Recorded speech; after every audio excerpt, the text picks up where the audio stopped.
What is going on, everyone? My name is Eric Piccioni. I'm an American living in Russia. I'm going on one of my daily morning walks. Wanted to make a video as this is now an official full year living in Russia. So wanted to give some top of mind thoughts of life here, kind of what I've experienced, all that fun stuff. So it'll be a bit of a ramble here and there, but I'll try to keep my points concise. I've got my notes here, but the some of the biggest differences or realizations that we've seen since we've lived here is the respect towards family members. That was one of the biggest reasons that we moved, is we have two kids. So for example, like today I went to drop off my daughter, and the teacher wears a dress. She is very respectful. She loves each of the kids as if they're her own.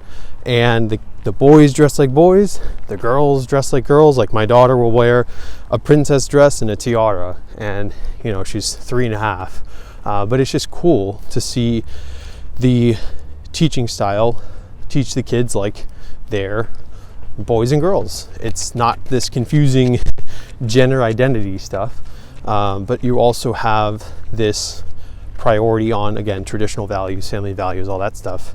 But it's nice to see that everyone dresses respectfully, and you don't walk in and you have your teachers wearing pajama pants and like what they got out of bed with, or they go to sleep with their clothes still on. Like they treat them like young adults as they're learning to be boys and girls and men and women. So that was really, really nice to see. At this point now, our daughter is learning faster Russian than I am. She's now saying words I have no idea what they mean. And she has like a blended English-Russian style. So she has like a couple friends that she'll hang out with at the park on the weekends. She's got a couple friends from the kindergarten, and now she's learning so quickly.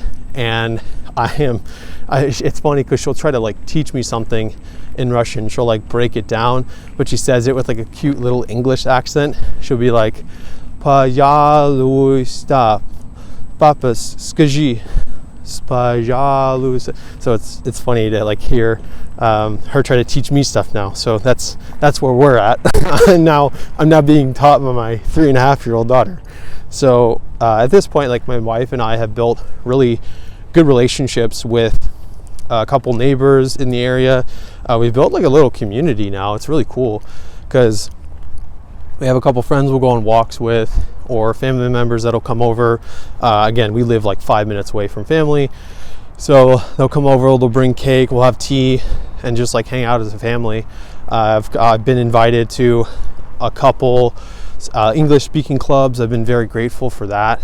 Like, plenty of opportunities have come up, and it's also really cool because I'm just like a normal guy, and I've been invited to do interviews on the news and some of the biggest Russian media channels, just to share my story, even though I can't say my story is like anything incredible. I've got a couple friends that live in Russia that have like 5 or 7 kids, and they just up and left. So that's, we're definitely not in an insane situation, but still nonetheless very grateful for the opportunities that have come our way. It's been really interesting to see how like life has panned out in the past year for us. But it's just cool to share our story, because I've been living here and I just try to share like an authentic view of how life is like. I usually get out and about, go on longer walks. I'll typically hit 10 to even 20,000 steps a day. Just natural to like get out and walk most of the day. Of course, no place is perfect. Like, I can't say Russia is a paradise in every way, but for the price you pay here, the cold weather, small inconveniences, like pro and con, you have your grocery stores where you can get most of your main essentials at the smaller grocery store, but they're not like Walmart where you can get freaking couches in the store. So you might have some vegetables or fruits that you'll have to go to another grocery store another 3 minutes away to get. Not a biggie, but if that's the price we pay, is like small inconveniences like that, and you just throw on an extra jacket, I think it's okay. Worth taking on. The interesting thing, not really an inconvenience, it's more of a personal choice. We will get a car at some point, but for us, like, the amount of times that we would drive, we'd probably go every weekend, maybe somewhere like around Russia. We could probably just take a train instead, but like for the investment of getting a car, maintenance of it, for us, we just take taxis almost everywhere. If we need somewhere specific that we need to go, that a bus or maybe a walk wouldn't get to very quickly. So taxis are very inexpensive here. They're like $3 for 20 minutes, and it's crazy. So that's not a really big deal. But I mean, for us, on the flip side, you have such easily accessible public transportation. Like, we get anywhere we need, all of our main necessities within 5-10 minutes, family members nearby, grocery stores everywhere, daughter's daycare within 5 minutes. Like, couldn't be more convenient for us in all those aspects. So, small prices to pay, I think, with every decision. Like, for me specifically, as I don't know a ton of Russian, it is challenging to kind of immerse myself in the culture. Like, I can order things at the restaurant, I can kind of get by. I have some bakeries that I'll go to and order, can handle my own in like a very simple conversation. I understand most simple phrases, but I do need to ask people to like slow down a little bit, because it's funny, whenever I ask someone to like speak slower, it seems like they get the motivation to speak twice as fast. So that's always funny. What is interesting is I get comments that, if of course I have these conveniences because I live in Moscow. I don't know if you guys know, I don't live in Moscow. I live like 4 hours away in a town called Yaroslavl, or a city, and the population is 600, 700,000. Not a massive city. It's kind of like a hybrid between large city, Nizhny Novgorod, St. Petersburg, Moscow, and like, other bigger cities, and like small towns. So, we came from Cincinnati, Ohio, which is 300,000 population. So this town, Yaroslavl, is a bigger city, but it doesn't feel as packed. It doesn't feel as like jam-packed with people. I think the infrastructure is a lot more spread out, or it's easier to get around places. But you don't feel like you're in a town of 700 or 600, 700,000 people. But it's always hilarious when people say like, it must be nice or convenient to live here because I live in like a major city. When you think of cities to move to Russia, you don't think of Yaroslavl. Like, it doesn't come up very often. I only know like 2 people that are from America that live here, or sparingly. They're like college students. So it's hilarious because most people think Moscow, St. Petersburg, Nizhny Novgorod, and like other fairly big cities to go to. So it's a interesting one. But even then, like, we have everything we need. Whenever you have all the things that you want and desire, like, why should you need more? So the whole purpose for us to live here specifically was family. Again, being 5 minutes away from everyone is such a huge blessing. But I mean, for all things considered, Russia is a place that I can see myself retiring in. It is very, very family focused. Traditional values are kind of the main core of what makes this country. It's been around for thousands of years, so they've got like deep roots in history and culture and arts, and it's just cool to see them sticking to that, because naturally over time you have different opinions on how the country should be run, and it's cool to see that this country is stuck to a lot of its core roots, and just like raising a family and making sure that that is your main priority. But it's kind of the par for the course. Like, you have, again, pros and cons with every country, but that said, the nice thing is, as we get older, naturally health will start to deteriorate a bit, and we'll try to stay healthy as long as we can. But we've had dozens of checkups. We had our child in January, probably collectively 50, 100 checkups from the doctors, blood tests, EKGs, physicals, heart examinations, freaking tuberculosis tests, medical examinations. I'm in the middle of getting my permanent residency as well, and like done a ton of medical tests there, and like all this stuff is super affordable, even completely free for most things, or maybe like under $5 for like a test. And it's just crazy because, you know, as you get older, your health starts to go down. In the States, it gets harder and harder to like live an affordable life with pension or Social Security and like retirement. Most people don't have enough to retire. And with health complications, it gets even harder. So not saying Russia is like the perfect place for retirees, but it is a perfectly reasonable option to consider because health costs or medical costs are very affordable. So that's been really nice. But we, you know, transparently, like we didn't move here for lifestyle creep or to like keep up with the Joneses, which is like, you know, you keep upgrading your lifestyle. We moved here because we wanted a simple life and one that hit all of our boxes and one that was going to keep us healthy, keep us safe, and like one that we could grow our family into. And it has been just that. Like we've had countless opportunities that we are extremely grateful for that we never in a million years would have expected to happen and open up, which there's actually some cool projects that are in the pipeline for us over here that we're excited to share as they develop. But it's been awesome to see what has come from living and taking the risk to move here, because it was not easy to move to Russia.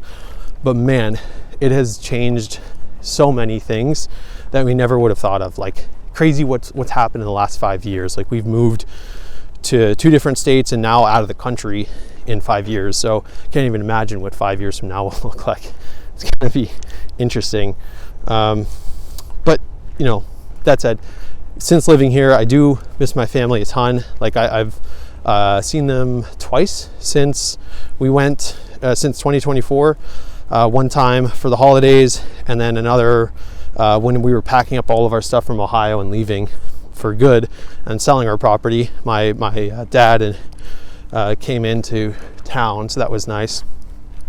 But that's always the biggest thing I'll miss from the States is just family and friends, like with anything. But that's why FaceTime exists. That's why messengers exist, so you can communicate with them. But you know, we were already living out of the state that I grew up in anyway, so it wasn't like a massive shift. The biggest difference is you couldn't just hop on a plane for 4 hours. The flight is now 16 or 20 hours all in to see them. So we're planning like mutual destinations to hang out in the future, maybe this year as our son grows up a little bit and can kind of handle his own on flights, because he's only like 2 months old right now. So he's can't really sit yet. So we're getting there. One thing that's really been nice to see about living in Russia is again, like to the family side of things, it's nice to see people prioritize their families, prioritize their family over their career, because a lot of people will work or live to work, and a lot of people here more or less work to live. Like they'll put a larger priority over traveling and going somewhere to like experience the world. I think 60% of Americans don't even have a passport. They haven't even been out of their state since they've been born. So, and they always try to give me like cultural advice of how Russia's supposed to be, even though they've never even been on a plane before. So that's always interesting. But yeah, it's been amazing to see people that prioritize their family. They're walking around in the parks, they're walking with strollers. And every Saturday, every Sunday at the park that we go to, there's like hundreds of people that are just hanging out with their family. It is awesome to see, because a lot of them are young families that have little ones that they're looking after, and it's just cool. Like it's a nice, normal place to live. It's nothing fancy. It's not like, Barcelona or whatever, but nonetheless, I'm just excited to be here. Like the one thing that I will not get back is time. And when I'm older, the only person that will ever remember those late nights are my kids. Like, I would rather prioritize my kids, my family, and the quality time with them now while I can, as opposed to when I'm older. And if I were to like build a career for whatever reason, which you could easily get fired from, you could always lose that job at any point, and then what? People that prioritize their career more than their family, they lose their job, and now they've also lost their family in the process, and then you have nothing. Like, I would rather have my family with me throughout this entire life, because life is short. Like, I could give two craps about holding on to a job for 20 years or 40 years. Like, you could always get another job, but you can't spend that time again with your family. So that's always been far and away the biggest driving force or focus of mine in this life. But you know, the other really interesting thing that I've seen is people's perspective on money here. Granted, the interest rates are significantly higher. Like, the banks are giving out 17% on high yield savings, 20%, 23% on security deposits or certificate deposits or CDs. Now, at the same time, in order to get that, they have to lend money at 50, 60, 70%. So the rates here are significantly higher, but the perspective, the mindset on debt is you should not take on any debt. So I think 80 to even 90% of Russians are debt free, whereas I want to say, 80% of Americans are in debt. And it is very common to have $300,000, $500,000 in debt and kind of be a slave to the lender. The freedom you have when you have no debt is very nice. And we're very fortunate to like get out of that rat race, because it's an easy trap to get into in the States, where it is totally normal to, finance a car for whatever 10 years, and the rates on the mortgages are attractive, so you want to get a $300,000-$400,000 mortgage that you can barely afford, and you blink and before you know it, you're up to your eyeballs in debt. It's just crazy. And let alone you go to the doctor to have a kid, you deliver a baby, and it's a business, the medical system in the States. So now you've got this $15,000, $20,000 medical bill. God forbid you get sick and you spend a month in the hospital. Welcome, hello, $100,000 medical bill. It's just crazy. So it's been nice to have no debt. So with that, we live a super simple life. I mean, we go get whatever groceries we want. We eat good quality food. We don't get a ton of takeout, but sometimes if we're just swamped with the day and the two kids are just draining all of the energy, then we'll get some restaurants or some takeout. So that's like our biggest expense every month. Now that we don't have a housing expense at all, we could kind of replace that with something that we actually really enjoy instead of just burning that money. So our monthly expenses is right around $900 to $1,000 on a pretty expensive month. Like if we really wanted to, we could get that well under like $700 if we maybe shopped for groceries on sale, or maybe just hunkered back on some entertainment expenses. But I mean, it's a pretty crazy thing, because our daycare cost alone in the States was $1,000, and it didn't matter if you were there or not. They were going to bill you regardless. Here in daycare or kindergarten, you do not pay for days that your kids are not there. So you can go on a week vacation and you don't have to pay for that week that you were out. Whereas in the States, daycare and kindergarten, in a sense, it's a business. So someone owns that, and then you pay them for your spot. So by the end of the month, whether you're there or not, you're going to pay $1,000, $1,200 for that. So, again, I am not saying that Russia is for everyone, because not everyone has the same priorities as me. I think there's plenty of places around the world that you can go to. I'm just hoping to share my perspective on life here, because it's a family of four. We spend maybe $1,000 a month, and we're very modest in what we do.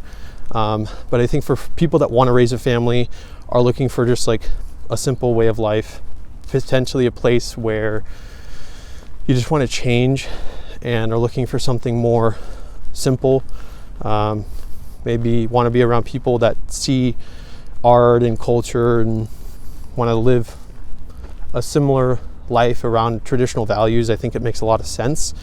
There's a lot of history here in Russia. So, there's plenty of people that are single that are moving here.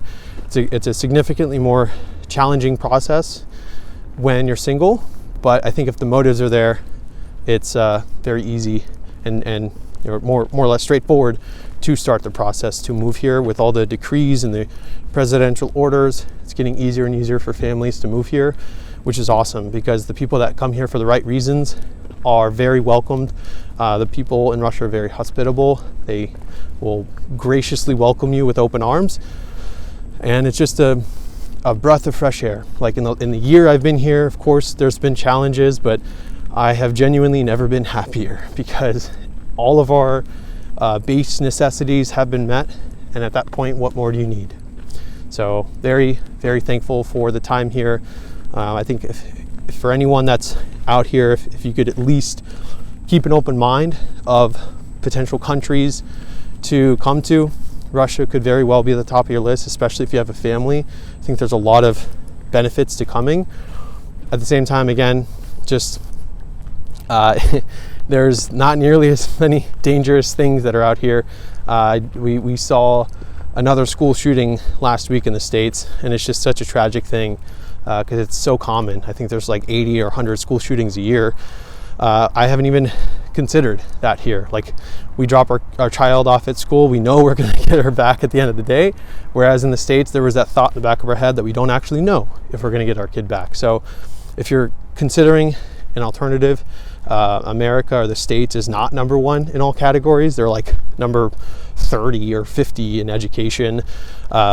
Russians are very well educated. It's an interesting topic when Americans are like, oh, we're number one in everything. You're really not. You're like number 20 in most things. But anyway, hopefully that shed some light. That is my full 1 year in Russia. Unfortunately, for the people that don't like the fact that I live here, user 1298647, this is for you.